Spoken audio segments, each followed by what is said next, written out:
کبھی تاریخ صرف واقعات نہیں سناتی، وہ ایمان کی طاقت دکھاتی ہے، اور بدر اسی ایمان کا پہلا عظیم امتحان تھا۔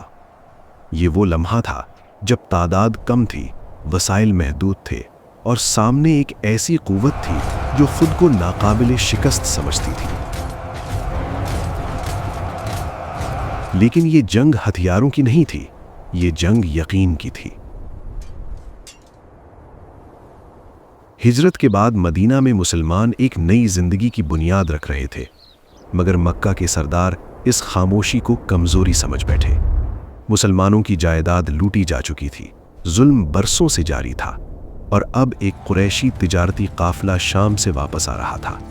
نبی صلی اللہ علیہ وسلم نے جنگ کا اعلان نہیں کیا تھا، یہ ایک محدود اقدام تھا، لیکن حالات تیزی سے بدل گئے۔ قریش 1000 کے لشکر کے ساتھ نکل آئے، پورے غرور اور تکبر کے ساتھ، اور مسلمان صرف 313، نہ مکمل ہتھیار، نہ گھوڑے، نہ جنگ کا باقاعدہ انتظام۔ یہاں سے بدر صرف ایک مقام نہیں رہتا، یہ ایک امتحان بن جاتا ہے۔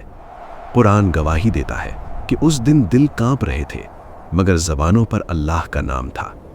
رسول صلی اللہ علیہ وسلم نے ساری رات دعا کی، ہاتھ اٹھے ہوئے، آنکھوں میں آنسو اور زبان پر ایک ہی فریاد، اے اللہ، اگر یہ جماعت ختم ہو گئی تو زمین پر تیرا نام لینے والا کوئی نہ رہے گا۔ یہ لمحہ انسانی تاریخ کا ایک فیصلہ کن موڑ تھا۔ قرآن بتاتا ہے کہ اللہ نے فرشتے نازل کیے۔ یہ کوئی افسانہ نہیں، یہ وحی کا بیان ہے۔ یہ اعلان تھا کہ مدد صرف تعداد سے نہیں آتی، مدد ایمان سے آتی ہے۔ جنگ شروع ہوئی، ہر وار نیت سے جڑا تھا، ہر قدم توکل سے بھرا ہوا تھا، اور نتیجہ وہی قریش جو غرور میں آئے تھے ذلت کے ساتھ پلٹے۔ بڑے سردار میدان میں گرے، اور مسلمانوں نے جان لیا کہ فتح اللہ کے ہاتھ میں ہے۔ بدر نے یہ اصول قائم کیا کہ مسلمان ظلم کے خلاف کھڑے ہوں گے، مگر اخلاق کے ساتھ، قیدیوں کے ساتھ حسن سلوک، کوئی انتقام نہیں، کوئی بربریت نہیں۔ یہ بدر کا اصل پیغام تھا۔